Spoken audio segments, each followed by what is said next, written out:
Sarah here again, and still talking about that pain in the bum, that piriformis muscle. So one of the reasons why it could be really overactivating, and this is especially prevalent in runners, so if you run and running makes it worse, but you love running, then there's two muscle groups that we really kind of need to look at. So one is your core, so actually that's the muscle group.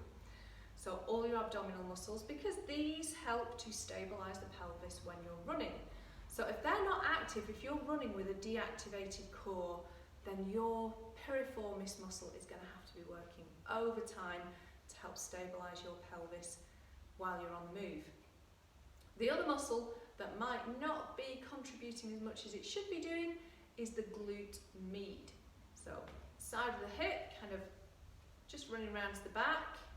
And that's the one that is also quite switched off if you stand with your feet turned out. So we're going to have a look at glute med today. We're going to have a look at core another time. So this is one that we can do lying down. There's a couple of exercises here. So first of all, lying down, finding yourself in a long straight line with your core active. So make sure you're not just relaxed down into the mat. Activate that core, feel that you've got something switched on in this centre, and then I want you to stretch your legs out. Now if you just take a little peek down, can you very easily see your toes? Are they there? Make sure you're in a straight line. So you can actually use the edge of your mat as a good guide. Now, notice what you can feel in your hip. Is that top leg already turned out and you feel like you're resting on your heel and your toes are apart? And you're feeling activation here. Now, can you turn that leg so that you feel the ball of your big toe, they're together, they're touching, and you feel like the outside of your ankle is pointing at the ceiling instead of your kneecap. Now from there, we're going to push that leg away. I want you to feel it really lengthen. Now keep that knee pointing forwards and lift. Now that muscle is probably going to get tired pretty quickly if it's not used to doing any work. And you'll suddenly find yourself lowering that heel down first. Try and stay really parallel. It's such a subtle difference, but it will make a huge difference to the amount of pain and aggravation you're getting from that pesky piriformis muscle. So we're going to lift, making sure we feel it up here and down.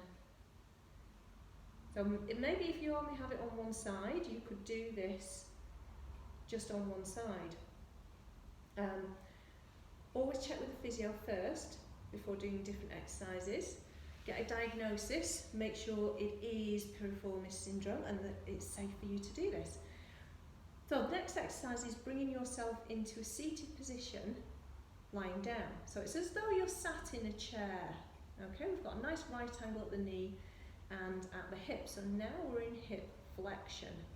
And I'm going to flex that foot and I'm going to lead with the knee rather than my ankle. So if I do that, that's piriformis switching on. I don't want that to happen. I want to think lead with the knee, push the knee up towards the ceiling and back down. And again, I want you to feel that it's glute med round here is switching on to do that lifting. So really watch for going into that position. Make sure you lead with the knee and you lift and push the outside of that thigh up towards the ceiling. You could even rest your hand on it, add in a little bit of resistance if you need to, just to make sure you really get that wonderful feeling of switching on right at the back here instead. Okay, so a couple of great exercises to help strengthen up that glute med, which should take some of the load off that piriformis muscle.